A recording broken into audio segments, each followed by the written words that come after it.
Hi, Craig. This is Craig Kelly, Good morning, Max. and I'm Max Rottersman. And today we're going to talk about, I believe, the National Guard. It's about more than the National Guard, Max. It's about Trump's war on America, and in particular, Trump's war on American cities. And when I say Trump, I don't mean Trump just the individual, because we all know Trump is an inveterate draft dodger. If there's a hint of physical danger, he finds someone else to take his place. But Trump as a meme, Trump as a thought, Trump as a force of other people as well as his own sort of debased nature. So that's what we're going to talk about. That war by these Trumpers, these debased anti-American people on America itself, starting in America's cities. What I don't understand is, my understanding of the National Guard is to protect the country if there's an invasion, like a second, not like the army, but like, it understands, sort of like in Ukraine, you have the local militias or whatever, protecting the little towns and cities. So, I mean, can you just explain how the National Guard works? Because it seems to me they shouldn't be using it for the reason they're using it. I just don't get it. It's a tool they should not be. And again, let's just start right from the start. Trump is an unhinged megalomaniac traitor. You know, others can argue whether he's a pedophile or not. That's not the point of this show. He is someone that does not love America. He is someone that does not honor America. And he is someone that does not follow, and historically has not followed, the rules of law in America. That makes him a perfect tool for people who want to turn America back into this, pre-Civil War society, maybe this antebellum society.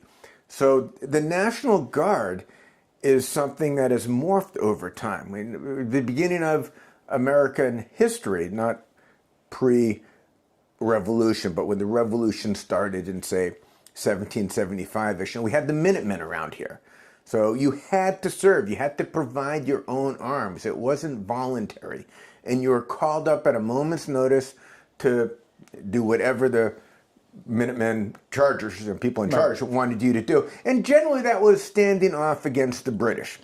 The British had this law that required certain types of masks, for example, to be saved for the King's Navy, because they'd chopped down all the impressive trees in Europe. We didn't necessarily like that over here. So periodically there would be spurs of conflict around the trees, the logging, different things. And the British would show up. Then, of course, everyone was British at that point in life. And then the colonials would also show up with their organized militia. And over time, that turned into the Continental Army. And then after the war, that kind of went away. And then we had Shays' Rebellion, which was in Massachusetts, of all places. It was about taxation and whiskey and so forth. And what happened was the federal government didn't have any way to deal with these armed people. And there were a bunch of other revolutions of similar ilk as people tried to figure out where they fit in this new power structure. So the government started creating a ongoing reliance on military force to promote its ideas mostly in frontier areas, right? So back then, Western Massachusetts wasn't frontier, but it certainly was rather unsettled. And then as European settlers moved further and further westward, the frontier changed. And so did the idea of projecting American military might on the continent. And then the military got bigger and smaller as people came and went, wars came and went. And at some point, not that long ago, we had the U.S. military, which is the Army, the Navy, the Air Force, the Marines, the Coast Guard at this point, Defense Department. Trump's calling it the Department of War for very particular reasons. And that has active duty forces, it has reserve forces, and it has National Guard forces. So the National Guard forces, maybe 20 years ago, 15 years ago, became the forces that have the combat arms. The military is divided into a bunch of different things. You've got lawyers, you've got cooks, you've got logisticians and mechanics. You also have tankers and infantrymen, which was what I was in the Marine Corps, and artillerymen, artillery people, all this. And the National Guard took all the combat arms from the reserves and the National Guard and stuck them all in the National Guard. So now the National Guard becomes sort of the combat arms version of the part-time military. And they're state National Guards, but they can be federalized under certain circumstances and used to promote some other idea that the feds might have or the state governors might have. And in this case, Trump has decided to federalize these National Guard units at times against the wishes of the governor of that state and use them in ways that they have not traditionally been used for. Now, we have seen the military used for riot suppression in LA, I think in '92. We certainly saw it under Lyndon B. Johnson for desegregating schools. So it's not like this hasn't happened in any form whatsoever. But as is typical, Trump and his ilk are taking it to a completely different level. And the idea that you can declare something an emergency, which clearly is not, the idea that you can say something's an insurrection because they disagree, clearly it's not. The idea that Trump can suggest that the governor of Illinois and the mayor of Chicago should be put in jail, Trump, a felon himself, clearly this stuff is new. And Trump's just going further and further out. Again, he is an unhinged megalomaniac. Whether or not he's a pedophile, we don't know. The Epstein files aren't out, so I'm not saying that. But he's got lots and lots and lots of problems, and he's a useful tool for people who want to kick America back 150 or 200 years. So then the National Guard winds up being that tool that is close enough to what we've seen in the past and also available that people aren't quite as upset as they might otherwise be, especially if it's happening in Chicago and I'm living in Boston. Right, but as you know, I'm not so into like Trump everything. Like there's a lot of people behind him who want to do this. But I just want to understand one thing. So basically 200 years ago, even 50 years ago, right, there's no way that if the states all band together, they could stop this in a heartbeat, right? Because in the beginning, the states did not like this. They only allowed it because the Shays Rebellion was a problem that they all believed had to be dealt with, right? Is that correct? More or less, yes. Right. But if at the time the government had tried to do something like this, it immediately would have got squashed because the states all would have revolted and had the power to revolt, right? Because they wouldn't want the federal government usurping their states' rights. Is that correct? More or less, yes. Okay.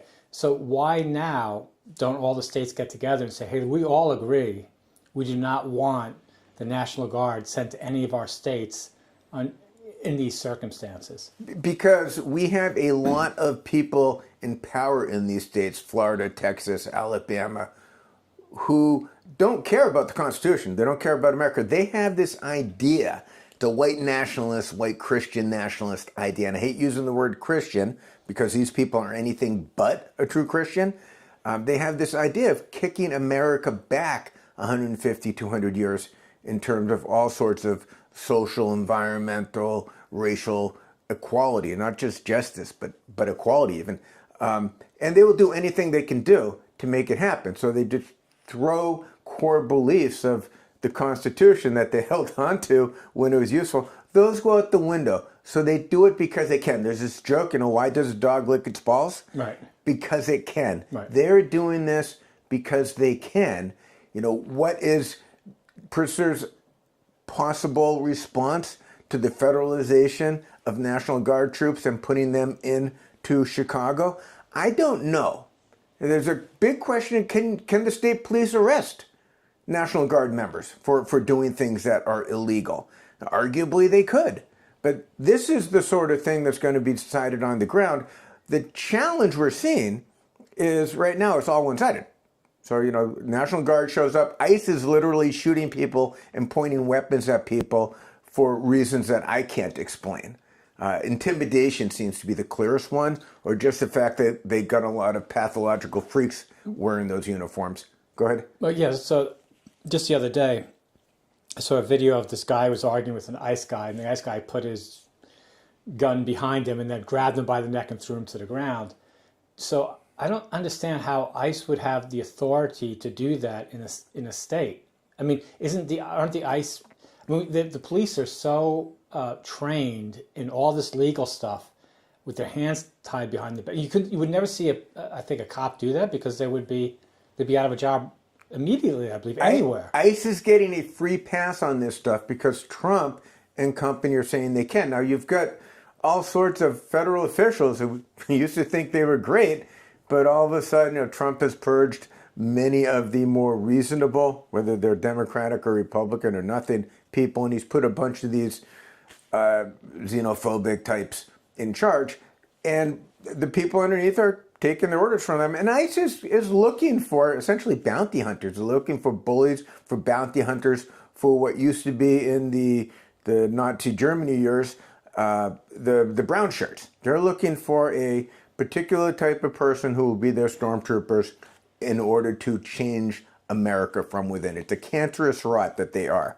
And no one in power is trying to check them. So why Pritzker doesn't call out his own National Guard? Okay, there's National Guard. Right. So why he doesn't call them up to counter the National Guard that Trump has called up, I don't know. But it's going to get sloppy before it gets fixed. And I think what people like Trump and his ilk don't understand is he's declared war on America, and he specifically has declared war on American cities. Now, war is a sloppy thing. And the type of war that he's talking about is essentially an insurgency. He's talking about the bringing in the Anti-Insurgency Act, right, to justify using military force. This stuff doesn't stay contained. It just doesn't. And if you look at where counterinsurgency operations work, they work when you pacify an area. That is, you move everyone out and kill everyone that remains. You're really going to do that with Chicago? That's what Trump would like to do, I imagine, and maybe White and so forth. But it's logistically not going to work that way. You can control the information flow by getting all your tech bros at Facebook and at TikTok and the Washington Post and wherever to only give your side of the story, which is a complete fabrication, to people. But that only works so well. So at some point, insurgency, which is what Trump's saying going on, that doesn't stay limited to Chicago. So if you're that insurgent, I don't think there are any yet, but Trump's determined to create them. If you're that insurgent in Chicago who just had your wife or your husband or your boyfriend shot by ICE, you don't go back to the place where he was shot. You find some other place. Insurgencies are asymmetrical. That's the point. It doesn't stay contained to where the government is strong. It goes other places. And that creates an incredibly messy, chaotic, and violent situation. I don't understand Oregon because I think, there's a lot of propaganda. So Oregon is a very white state. It's very famous for, well, in my reading, of making sure blacks never settled there after the Civil War. So it doesn't make sense to send the National Guard there. So my feeling is, I wonder, is a real story that most Oregonians are totally happy if the National Guard comes there and finds whatever few brown people they can and deports them, even though the progressive side of the Oregonians are against it. Really, if you go at the root level, the state doesn't care. And I think that's going on in many places, that Chicago here, that even though Chicago says, yes, this is wrong, behind the scenes, the Democrats, the whites are all like, yeah, we hate this, but you know what? Give it a try. What the heck? I mean, I don't think it's that, Max. I think you're onto something related. I don't think they're saying, hey, it's okay. I think if we truly cared, we would have decades ago been fighting harder against Jim Crow. The mass incarceration of mostly black people, mostly black males, has eviscerated African American society, right? And we've done that through stupid-ass anti-drug laws. We did that through not giving black veterans VA loans. We've done that by denying them education loans. We've had not just pre-Civil War, which was horrible enough, not just immediately post-Civil War, which was a continuance of pre-Civil War conditions in many ways. We have had, really up until about 2 years ago, a collective ability amongst people like me, white liberals, to say, oh, well, here's the check or here's the petition I signed, but not really willing to make the changes that arguably mean I have less, right? only so much of the pie to go around, and you start talking about reparations and equality and making up for bad mistakes. Well, it's got to come from somewhere, and that somewhere includes me. But all of a sudden, you've got people who are here. One can argue about the terminology, but they're undocumented here, and things happen to them that we don't like. And we get all up in arms because this is unfair, because it's unjust. And then all of a sudden you've got ICE doing helicopter raids. It sort of sounds like it's out of the movie, The Raid. You get ICE doing helicopter raids on apartment buildings. That's gone way too far for most people that pay attention. But I think a lot of us are, we were willing, and we still are willing, to sort of look away if it's happening to black and brown people. Well, yeah, I mean, that's, I feel like more evidence for what I'm talking about. So during the BLM movement, I posted on Facebook all the time, like the first thing that we need to do is we need to bring incarceration in prisons down to the 13% national proportion of blacks in the U.S. If you have it doubled, there's only two reasons to double. Either A, you're making a racial argument that they're genetically, racially, whatever, predisposed for violence, 30% of them, that's why there's 30% in prison, or it's just wrong. And nobody, and so we're in Massachusetts, right? And most of my friends are liberal. Nobody gave a like to my comments, or has ever given a like to any of this. And so that's what I'm talking about. Like, yes, there are many, say, white liberals that want to fix these problems, but there's such a very small minority when the truth comes. When it really we would like the comes problems down to be fixed, Max. But that's a larger point. The point about the National Guard is Trump is finding these pressure points, whether it's Oregon, Portland, or Chicago, maybe it'll be Boston, and he is poking, trying to inflame a response that allows him to continue to make things worse. And then at some point you've got that insurrection, whatever you might call it, in his mind, and you don't have the balances. It would be different if he were unhinged and Florida and Alabama and Texas said, Mr. President, you're unhinged. We're not doing this. But they are his folks. They're his lackeys. They are part of this sort of anti-American tribe that has this tool that they can use. Whether they contain it once it starts being used is a separate question. And whether ultimately the people in the military, National Guard, you sign up for 2 weeks a year, 1 week in a month, and some basic training. I'm sure there are lots of people in the National Guard, as an absolute number, who are like, this is great, we get to go crackheads in Portland or something like that. But as a percentage of the National Guard, that's going to be small. They didn't join the National Guard to go crackheads. Right, but they're just going to stand by. What you only need, like let's say you have National Guard, right, and they send 10,000. You only need 100 or 200 to really get a lot done. And that was the same thing, right, in Nazi Germany. The German military was not into the whole Nazi thing. They hated the SS, right? So I mean, it's the same thing here. I think you only need a certain amount. So like in that ICE video I saw, right? So he's one guy surrounded by literally like 20 other ICE guys, right? And when he tackled him, everybody else just like looked the other way.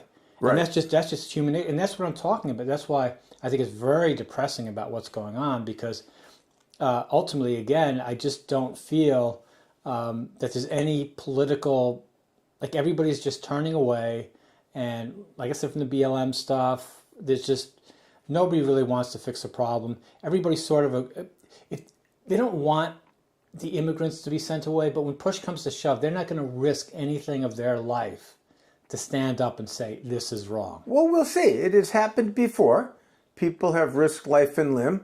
Civil War is sort of a good example. Arguably, it wasn't about slavery. If Lincoln could have avoided the war, he kind of thought that slavery would phase itself out over time. People in the South also thought that, which is why they started a war. Which, remember, the South started the war. The South succeeded.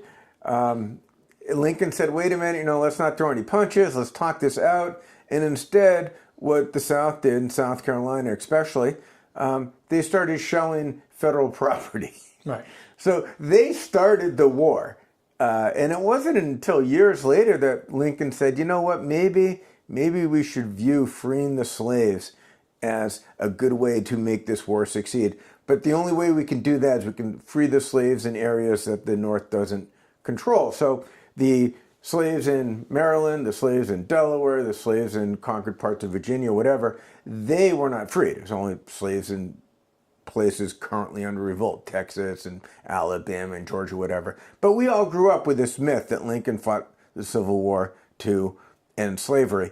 And that is a dangerous myth to hold on to, because then it leads to the failure of Reconstruction, and then it leads to Jim Crow, and then it leads sort of to where we are now, where we've got these misconceptions of why we did what we did in the past, and trying to fit them where we are now is very, very difficult. And people are still struggling to figure out, oh, how much do I really want to do, as you say? Do I really care that much about Chicago? It's a long ways away. We'll see what happens in November with the midterms. The Democrats have been outperforming.